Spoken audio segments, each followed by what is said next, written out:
அந்த நாவடக்கம் அமெரிக்காவுக்கு இல்லாவிட்டால் இப்பொழுது புலம்பும் ட்ரம்ப் இன்னும் அதிகமாக அவர் புலம்ப வேண்டிய சூழ்நிலைக்கு தள்ளப்படுவார்.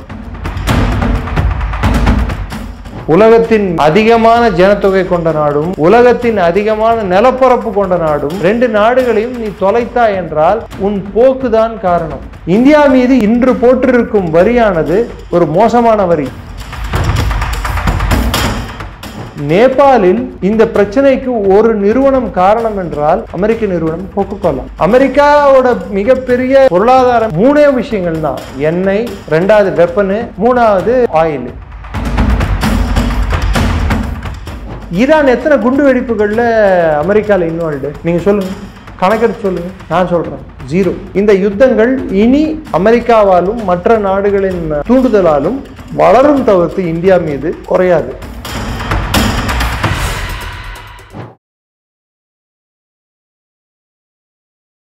இளைய பாரத நேயர்களுக்கு வணக்கம். இன்றைக்கி நம்ம நேர்காணலில் நம்ம சிறப்பு விருந்தினர் டிஃபென்ஸ் எக்ஸ்பர்ட் நம்ம நிரஞ்சன் சார் அவர்கள் தான். சார் வணக்கம் சார். ஜெயின் வணக்கம். இப்போ ட்ரம்ப் இறங்கி வந்துட்டாரு சார் மோடியை பார்த்துட்டு. அதாவது நம்மளாம் எங்கே இறங்கிட்டாரு சார்? நம்மளாம் எத்தனை படி இறங்கிட்டாரு? நம்மளாம் ஃப்ரெண்ட்ஸ் ஆயிடலாம், அடுத்த வாரம் வந்து இந்த டேரிஃப் சம்மந்தமாக நம்ம பேச்சுவார்த்தை வச்சுக்கலாம் அப்படின்ற மாதிரி சொல்லியிருக்காரு. ட்ரம்பின் பேச்சை நீங்கள் நம்பினாலும் நான் நம்ப மாட்டேன். அது கரெக்டு தான் சார். எப்போ அந்தர்பல் தேடிப்பாருன்னே தெரியாது. ட்ரம்ப் மிகப்பெரிய ஒரு உடல்நிலை கோளாறுடன் அவர் பிரச்சனைகளை சமாளித்து கொண்டிருக்கிறார். மூளைக்கு ரத்தம் சரியாக எட்டினால் ஒரு பேச்சு பேசுகிறார், எட்டவில்லை என்றால் ஒரு பேச்சு பேசுகிறார்.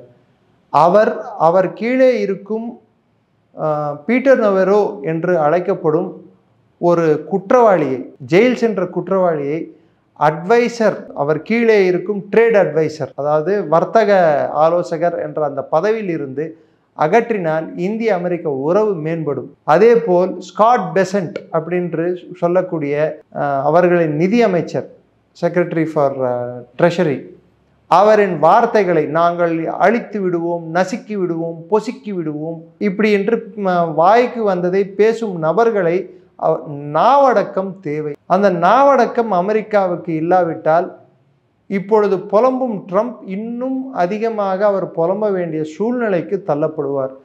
இந்தியாவையும் ரஷ்யாவும் நாங்கள் தொலைத்து விட்டோம். தொலைப்பதற்கு இது பேனாவோ பென்சிலோ அல்ல. உலகத்தின் அதிகமான ஜனத்தொகை கொண்ட நாடும் உலகத்தின் அதிகமான நிலப்பரப்பு கொண்ட நாடும் ரெண்டு நாடுகளையும் நீ தொலைத்தா என்றால் உன் போக்குதான் காரணம்.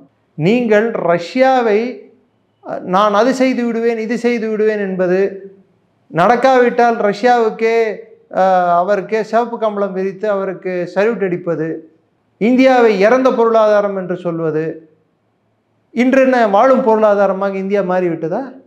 ஜிஎஸ்டி வந்தவுடன் for every action there is equal and opposite reaction. நியூட்டனின் 3வது விதி. ட்ரம்ப்புக்கு அது புரிந்திருக்கும் என்று நினைக்கிறேன். அப்படி இருக்கும்போது அப்புறம் மோடி அவர்கள் ஏன் சார் அவருக்கு முன்னாடி ரிப்ளை கொடுக்குறாருல்ல, நீங்களே என்னுடைய நல்ல நண்பர் தான், வாங்க பேசலாம். ஆமாம், பேசலாம். மோடி என்னைக்காவது அவர் வார்த்தைகளை தவற விட்டாரா? ட்ரம்ப் போல் ஜெய்சங்கர் அவர்கள் தவற விட்டாரா? பீட்டர் நவரோ போல், அல்லது பியூஷ் கோயல் அவர்கள் ஸ்காட் பெசன்ட் போல் வார்த்தைகளை தவற விட்டார்களா? இந்திய அரசு தன் நிலைப்பாடில் என்றுமே ஒரே ஒரு எண்ணத்தை கொண்டு ஒரு சமமான ஒரு சிந்தனையுடன் தான் அவர்கள் பேசிக்கொண்டிருக்கிறார்கள். அமெரிக்காவை பொறுத்தவரை அமெரிக்கா அவர்கள் நாங்கள் வல்லரசு என்ற ஒரு பிரமையில் மமதையில் இந்தியாவை கொச்சைப்படுத்தியது அவர்கள் செய்த மிகப்பெரிய தவறு. அதற்கு அவர்கள் வருந்த வேண்டும், திருந்த வேண்டும். இந்த 50% வரியை முதலில் 25% திரும்ப பெற்றால் அடுத்த கட்ட பேச்சுவார்த்தை நடக்கும். அதற்கப்புறம் இந்தியா மீது 10% வரி போட்டால் அமெரிக்கா மீது 10 பல விஷயங்களுக்கு வரி குறைப்ப நாம் தயார். இந்தியா மீது இன்று போட்டிருக்கும் வரியானது ஒரு மோசமான வரி. இன்னும் சொல்ல போனால் நேபாளில் இந்த பிரச்சனைக்கு ஒரு நிறுவனம் காரணம் என்றால் அமெரிக்க நிறுவனம் கொக்கோகோலா. அவர்களும் பணம் கொடுத்திருக்கிறார்கள் நேபாள் கிளர்ச்சியில். ஸோ இது போன்ற அமெரிக்க நிறுவனங்கள் இந்தியாவில் நாளைக்கு ஆட்சி மாற்றங்களுக்கு பணம் கொடுக்காது என்பதற்கு என்ன ஒரு உத்தரவாதம்?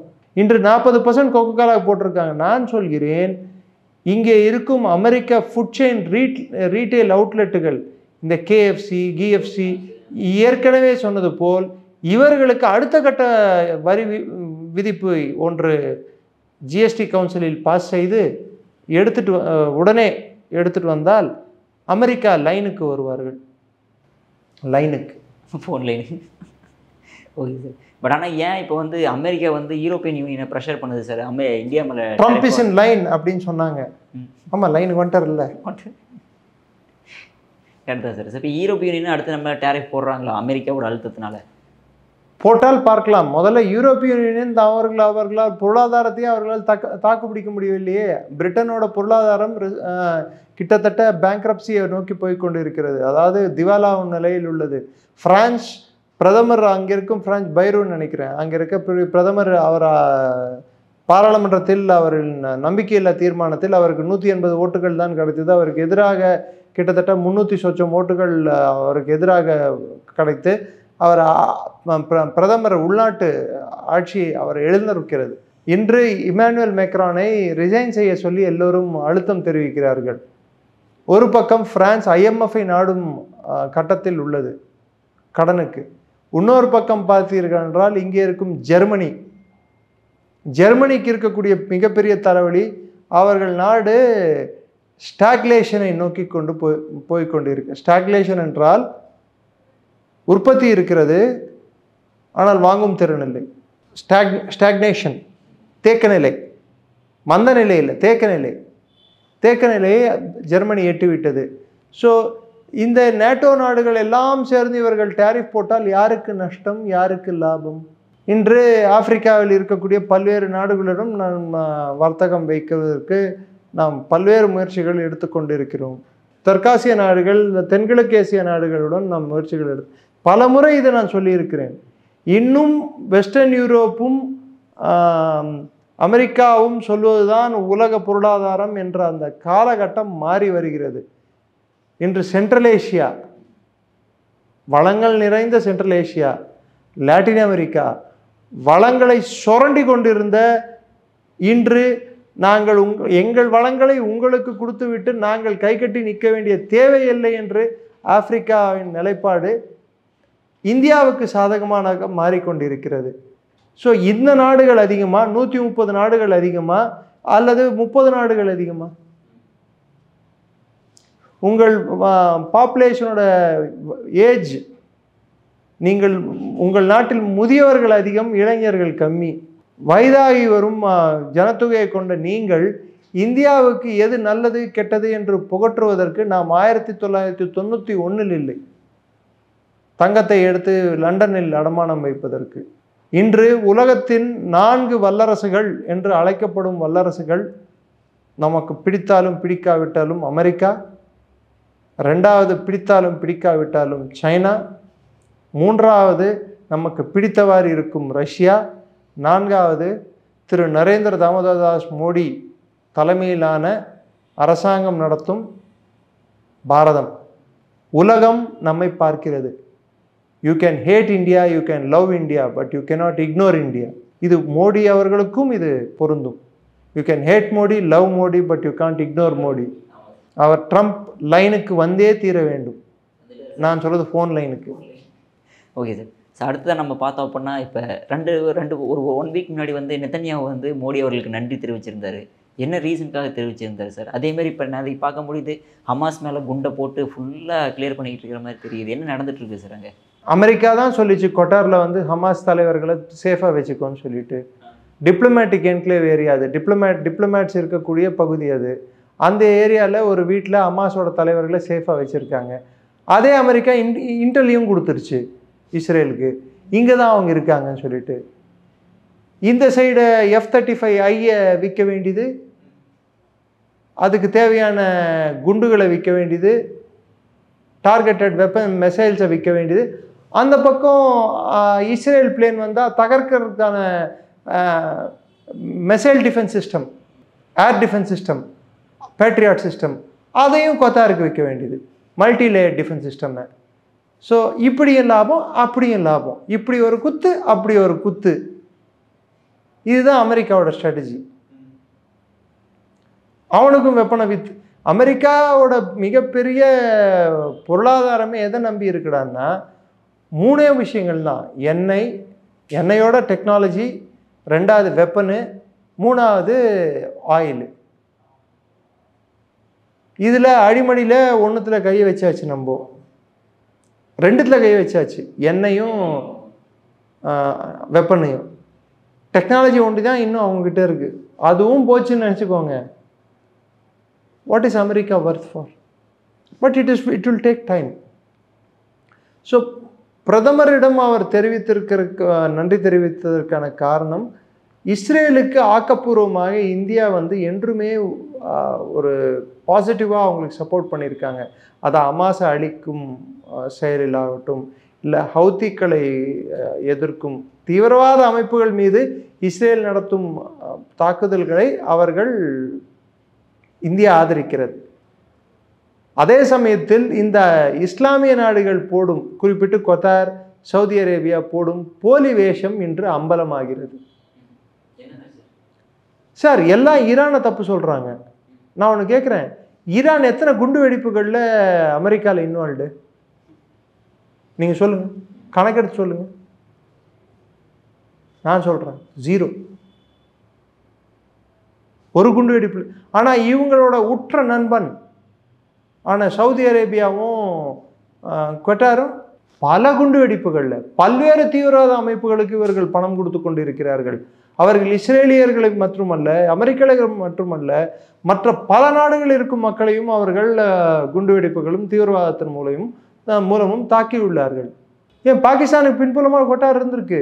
இன்னைக்கு சவுதி அரேபியா அபு ஜுலானி என்று ஒரு காலத்தில் அழைக்கப்பட்ட ஒரு தீவிரவாதியை, தைரீர் அல் ஷம்ஸ், இப்போ இருக்கக்கூடிய சிரிய அதிபர் ஜொலானி, அந்த ஜொலானி தீவிரவாதி, அமெரிக்காவால் தீர்மானிக்கப்பட்ட தீவிரவாதி. அவருக்கு அங்கீகாரம் அளித்தது சவுதி அரேபியா. ஸோ இப்படி போன்ற தீவிரவாதிகளை எல்லாம் தலைவர்களாக்கிவிட்டு நாளை அவர்கள் இஸ்ரேலுக்கு எதிராக திரும்பும்போது, இஸ்ரேல் அவரை அடித்தால் நீங்கள் அவரை அடித்து விட்டீர்களே, இவரை அடித்து விட்டீர்கள் என்று சொன்னால் என்ன நியாயம்? குழந்தையும் கிள்ளிவிட்டு தொட்டிலையும் ஆட்டுவது அமெரிக்காவின் பழக்கம். குறிப்பிட்டு தீவிரவாதத்துக்கு, உலக தீவிரவாதத்தின் தந்தையே அமெரிக்கா தான். அந்த தந்தையான அமெரிக்கா, அதன் செல்லப்பிள்ளை, வளர்ப்பு பிள்ளைகள் தான் இந்த தீவிரவாத அமைப்புகள். அதை ஒவ்வொரு நாட்டிலும் ஒவ்வொரு காலகட்டத்திலும் அதை கட்டவிழ்த்து விடுவார்கள். இப்பொழுது அவர்களுக்கு செல்லப்பிள்ளையாக தோன்றுவது ஒரு தீவிரவாத நாடான பாகிஸ்தான். அதிலும் குறிப்பிட்டு செல்ல பிராணியாக இருப்பது ஆசிம் முனீர், ஃபீல்டு மார்ஷல். இன்னொரு முறை என் முன் ஃபீல்டு மார்ஷல் என்று சொன்னீர்கள் என்றால் நான் கடும் கோபத்துக்கு ஆளாக நேரிடும். சண்டையில் ஜெயித்தால் தான் ஃபீல்டு மார்ஷல், தோர்த்தவர்களுக்கு ஃபீல்டு மார்ஷல் என்ற பட்டம் தான் கொடுக்க வேண்டும். உங்களுக்கு புரியும் என்று இது நினைக்கிறேன். இப்போ இஸ்ரேலும் ஹமாஸோடைய நிலைமை எந்த மாதிரி இருக்குது சார்? ஹமாஸை அவர்கள் அழிக்காமல் அவர்கள் விடமாட்டார்கள். இன்ஃபேக்ட் ஹமாஸை உருவாக்குவதற்கும் காரணம் இஸ்ரேல் தான். PLOவை அழிப்பதற்கு ஹமாஸை உருவாக்கினார்கள். இன்று ஹமாஸ் அவர்களை அழிக்கும் என்று நேரிட்டால் இந்த கேம் வெஸ்ட் ஏஷியாவில் நடந்துக்கிட்டே இருக்கும். இவங்க ஒருத்தரை உருவாக்குறது, அவனை அழிக்கிறதுக்கு இவனை உருவாக்குறது, இவனை அழிக்கிறதுக்கு அவனை உருவாக்குறது. இந்த விளையாட்டை America, Israel, Saudi Arabia, Qatar இவர்கள் எல்லாமும் விளையாடி கொண்டிருப்பார்கள். ஈரான் செய்த பெரிய தவறு இந்த தேவையற்ற இந்த ஒரு விளையாட்டில் நானும் இருக்கிறேன், உள்ளேன் ஐயா என்று பங்கேற்றது. இவர்களுக்கு ஆடவே தெரியாமல் அந்த ஆட்டத்தில் நான் ஆடுவேன். பேஸ்பால் ஆடும் ஒரு பிளேயரை கிரிக்கெட் ஆட சொல்லி கூப்பிட்டால் என்ன நடக்குமோ அதுதான் ஈரானுக்கு இன்று நடந்துள்ளது. You don't know what the game is, so why did you go and play? You look hard. அதாவது பேட் இல்லை, க்ளவ் இல்லை, எதுவும் இல்லை. பேஸ்பால் பேட் எடுத்துகிட்டு வந்துட்டு நான் போலிங் ஆடுறேன்னா அதனால தான் ஈரான் விளைவுகளை சந்திக்க நேரிட்டது. அவர்களுக்கு தேவையில்லாத பிரச்சனை. அவர்களுக்கு இருந்த இருப்பு சிரியாவில் இருந்தது, யமனில் இருந்தது, இன்னும் சொல்ல போனால் லெபனானில் இருந்தது. அந்த இருப்பை அவர்கள் தக்க வைத்து கொண்டிருந்தாலே அவர்களுக்கான ஒரு மரியாதை அங்கே இருந்திருக்கும். அதை விட்டு ஹமாஸை காப்பாற்றுவேன் என்று சொல்லி அவர்கள் கூட இருந்த எல்லா நாடுகளையும் அவர்கள் பலி கொடுத்தார்கள். இன்று லெபனான் முடிந்தே விட்டது, சிரியா ஆட்சி கவிழ்ந்தே விட்டது, ஹவுத்திகள் கொஞ்சம் கொஞ்சமாக இஸ்ரேல் அவர்களை அழித்து கொண்டிருக்கிறது, ஈரானே தாக்குதலுக்கு ஆளாக்கப்பட்டது. இது தேவையற்றது தானே. ஆனால் கத்தார் மன்னர் இஸ்ரேலுக்கு ஒரு காலகட்டத்தில் சீக்ரெட்டாக சென்றதை இன்று வீடியோவில் வந்துள்ளது. அப்பொழுது எப்ஸ்டீனும் கூட இருந்துள்ளார். ட்ரம்ப்புக்கு ஒருவேளை அது கூட கொஞ்சம் மச்சத்தை உண்டாக்கி இருக்கலாம். ஸோ இது கொத்தார் இஸ்ரேல் பிரச்சனையானது அடுத்த கட்டம் என்ன வடிவெடுக்கும் என்பதை நாம் உற்று கவனி. ஏன்னால் கொட்டாருக்கும் சவுதி அரேபியாவுக்கும் ஆகாது. ஸோ கொட்டாரை அடித்தது சவுதி அரேபியாவை பொறுத்தவரை சந்தோஷமாக தான் பார்ப்பார்கள். யுஏஇக்கும் சவுதி அரேபியாவுக்கும் ஆவதில்லை. ஒருவரை பார்த்தால் இன்னொருவருக்கு பிடிப்பதில்லை. இப்பொழுது பார்க்கலாம் என்ன நடக்கிறது. Okay sir. சார் கடைசி ஒரு கேள்வி சார். நம்ம ஆர்மி சீஃப் உபேந்திர திவேதி அவர் வந்து நேற்று ஒரு ப்ரெஸ் மீட்டில் கான்ஃபரன்ஸில் பார்க்கும்போது சொல்கிறாரு, இந்தியா வந்து லாங் வார்ஸுக்கு தயாராக இருக்கணும் அப்படின்ற மாதிரி சொல்லியிருக்காரு சார். ஏன்னா நம்ம ஆப்ரேஷன் சிந்தூருங்கிற ஒரு டெஸ்ட் மேட்ச் மாதிரி நம்ம முடிச்சிட்டோம். நம்ம டெஸ்ட் மேட்ச் இல்லைங்க, 2020 அவர் டெஸ்ட் மேட்ச்ன்ட்டாருங்க சார். ஸோ லாங்கர் வாருக்கு ஏன் சார் தயாராக இருக்கணுன்றாரு? மறுபடியும் ஏதாவது போர் மாதிரி வர விஷயங்கள் இருக்குது. We are already entered into multi domain வார்ஃபேரோட இது இன்ஃபர்மேஷன் வார்ஃபேர் காலகட்டம் இது. ஸோ வார் என்பது வெறும் துப்பாக்கிகளால் மெசைல்களால் பீரங்கிகளால் நடக்குவது மற்றும் சண்டை அல்ல. கருத்தியல் யுத்தம் இந்தியாவில் இனி அதிகரிக்கும். Correct sir. கம்யூனிகேஷன் பார்க்கலாம், இன்ஃபர்மேஷன் வார்ஃபேர் வந்து அதிகரிக்கும். இந்த மல்டி டொமைன் வார்ஃபேர் நம்மளோட எலக்ட்ரானிக் கேட்ஜெட்ஸு நம்மளோட தொழில்நுட்பத்தை வீக்கெண்ட் பண்ணுறதுக்கு பல்வேறு விஷயங்கள் நடக்கும். நம்மளோட சிக்னல்ஸை ஜாம் பண்ணுறதுக்கு, நம்மளோட சிஸ்டம்ஸை ஹேக் பண்ணுறதுக்கு இதெல்லாம் நடக்கும். ஸோ இது எல்லாத்துக்கும் அரண்களை கட்டி அமைப்பதும் அதை தடுப்பதும் தான் நமது தலையாய கடமையாக இருக்க வேண்டும். ரெண்டாவது நீங்கள் பார்த்தீங்கன்னா ஒவ்வொரு விஷயமும் எதெல்லாம் நடந்துகிட்ருக்கோ அதில் எல்லாத்தையும் நம்மளுக்கு கற்றுக்கிட்ட பெரிய பாடம் இந்த இந்த இந்த குறுகிய காலத்தில் என்னெல்லாம் சண்டைகள் நடக்கின்றனோ என்னெல்லாம் நடந்ததோ அது வந்து கான்டாக்ட்லெஸ் கைனட்டிக் வார்ஃபேராக இருந்தது. அதாவது ஒருத்தரை ஒருத்தர் நேரடியாக கான்டாக்ட் இல்லாமல் மறைமுகமாக தாக்கி கொண்ட யுத்தங்களாக இருந்தது. இந்த யுத்தங்கள் இனி அமெரிக்காவாலும் மற்ற நாடுகளின் தூண்டுதலாலும் வளரும் தவிர்த்து இந்தியா மீது குறையாது. ரெண்டாவது, இந்தியாவை சுற்றி ஒரு ரிங் ஆஃப் ஃபயரை அமைத்து கொண்டிருக்கிறார்கள். இந்தியாவை சுற்றி இருக்கும் நாடுகளிலே அமளியும் ஒரு நிலையற்ற தன்மையும் அமெரிக்கா உருவாக்கி கொண்டிருக்கிறது. அதனால் வரக்கூடிய எல்லை பிரச்சனைகள், பயங்கரவாத பிரச்சனைகள் இந்தியாவை நோக்கி வருமே தவிர்த்து அமெரிக்காவை நோக்கி செல்ல போவதில்லை. ஸோ அதனால் நாம் நேர்முகமாகவோ மறைமுகமாகவோ நாம் போருக்கு தயாராகத்தானே இருக்க வேண்டும். அதை தான் அவர் கூறியுள்ளார். Okay sir. அதே மாதிரி நீங்கள் சொன்ன மாதிரி நம்ம ரிங் ஆஃப் ஃபயர்ன்ற மாதிரி இப்போ ஸ்ரீலங்கா, பங்களாதேஷ், நேபாள் பார்த்தாச்சு, மியான்மரும் பார்த்தாச்சு சொன்ன மாதிரி சார். அடுத்தது வந்து பாகிஸ்தானில் வரதுக்கு வாய்ப்பு உண்டு. பாகிஸ்தான் எப்போ இல்லாமல் இருந்தது இப்போ இருக்கிறதுக்கு? எப்பவுமே வரல தான் இருக்காங்களா? பாகிஸ்தான் 1947 இருந்து அங்கே ஜனநாயகமும் இல்லை, ஒரு மண்ணாங்கட்டியும் இல்லை, பாடன் மை லாங்குவேஜ் அங்கே ஒன்றும் இல்லையே. Pakistan is a failed state. எல்லா நாடுகளுக்கும் இராணுவம் உண்டு, இராணுவத்திற்காக நாடு உண்டு என்றால் அது பாகிஸ்தான். நான் சொல்லவில்லை, அவர்களே சொல்லிக் கொள்வது. பரம்பரை பிச்சைக்காரர் நாடு, பிறப்பால் பொய் சொல்லும் குணம் கொண்ட நாடு. இருந்தாலுமே அந்த இங்கே கிளர்ச்சி வர மாட்டேங்குது சார். இவ்வளோ பிரச்சனைகள் சார், அங்கே எலெக்ஷன் ஆர்மி ரிக் பண்ணிட்டு இருக்க வரைக்கும் கிளர்ச்சி எப்படி வரும்? இராணுவம் பின்சீட்டு எடுக்குது. இவங்க மற்ற நாடுகள்லாம் பார்த்தீங்கன்னா பங்களாதேஷ் ஆகட்டும், இன்னைக்கு நேபாளில் ஆகட்டும், தேவை வரும்போது தான் அவங்க முன்னாடி வராங்க. பாகிஸ்தானில் அவங்க அந்த நாடு உருவானதுலேருந்தே அவங்க ஃப்ரண்ட் சீட்டில் தானே ட்ரைவ் பண்ணிட்டு இருக்காங்க வண்டியை. பிரைம் மினிஸ்டர் தானே சும்மா அவர் வந்து டம்மி பீஸ் மாதிரி கிளி அப்படின்னு சொன்னால் அவர் வந்து எஸ் பாஸ் அப்படின்னு சொல்லிட்டு உட்காந்துருக்காரு. டிரைவர் வந்து ஆர்மிங்க, கிளி தான் வந்து பாகிஸ்தான் பிரதமர்கள். வேற என்ன? ஸோ அதனால தான் வந்து இம்ரான்கான் அந்த சட்டன்னு தூக்கிட்டாங்களா சார்? ஒருவேளை அவங்களுக்கு பிடிக்கலன்னா சட்டம் தூக்குவாங்க, பட்டுன்னு கொன்னுடுவாங்க, தூக்கில் போட்டுருவாங்க, குண்டு அடித்து கொண்டுடுவாங்க, என்ன வேணாலும் பண்ணுவாங்க. ஸோ பாகிஸ்தான் வந்து you can consider Pakistan democracy as democracy. 1954 முனீரோட ஜட்ஜ்மெண்ட் படி பாகிஸ்தானோட சட்டம் என்ன சொல்லுதுறான்னா, Pakistan is a guided democracy, doctrine of நெசசிட்டின்னு இருக்கு. எப்பெல்லாம் வந்து பாகிஸ்தானில் வந்து அந்த நாட்டின் ஒருமைப்பாடுக்கும் ஒற்றுமைக்கும் பங்கம் வரும் என்ற ஒரு சூழ்நிலை ஏற்பட்டால் அப்பொழுது இராணுவம் அந்த நாட்டு அரசை கைப்பற்றி ஜனநாயகத்தை காக்கும் என்று அர்த்தம். எப்படி? இராணுவம் ஆட்சியை கைப்பற்றி ஜனநாயகத்தை காக்கும். அதனால தான் அது பேர் கைடட் டெமோக்ரஸி. ஆர்மி கைட் பண்ணும் ஜனநாயகம் எப்படி நடக்கணும். குலாமி முஸ்தபா ஜியா எடுத்துகிட்டு வந்தது 1985. அதோட இதை எடுத்து பார்த்தீங்கன்னா அதுக்கு தனி டிபேட்டை நம்ம வச்சுக்கலாம் ஒரு நாள். எந்த கட்சியும் இல்லை, கட்சிகள் இல்லை, கட்சி பேர் இல்லை, கட்சி இல்லை, எதுவும் இல்லை, எல்லாம் இண்டிபெண்ட். எலெக்ஷன் நடக்கும், இவரை தேர்ந்தெடுப்பார். நீ பிரதமர், நீ உள்துறை மந்திரி, நீ இந்த மந்திரி, நீ அந்த மந்திரி, இவர் டிசைட் பண்ணுவார். அது பேர் நிசாமே முஸ்தபா. ஜியா பீரியடில் இந்த நிசாமே முஸ்தபான்னு எடுத்துகிட்டு வந்துட்டு அவர் ஓப்பன் எலெக்ஷன், ஆனால் எல்லாம் இண்டிபெண்ட், எல்லாரும் ஜுனிஜோன்றவரை வந்து தேர்ந்தெடுத்தார். அவர் கட்சியே இல்லை, கட்சியே இல்லாமல் ஒரு ஆட்சியை அமைச்சாங்க. ஏன் 1990 பார்த்தீங்கன்னா பெனசீர் பூட்டோ கீழே இருக்கக்கூடிய ஒரு அமைப்பு ஐஎஸ்ஐ அமைப்பின் தலைவர் வந்து ஆசாத் துரானி.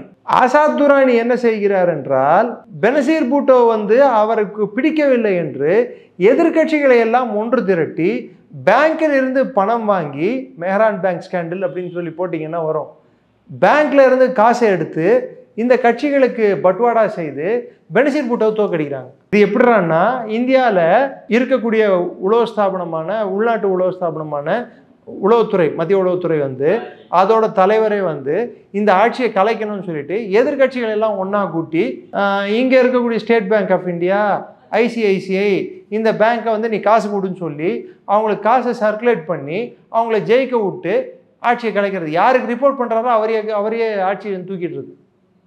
நல்லா இருக்குல்ல? நல்லா செமையாக இருக்கு. இதுதான் அங்கே ஜனநாயகம். ஜெயின், நன்றி. ஜெயின் சார்.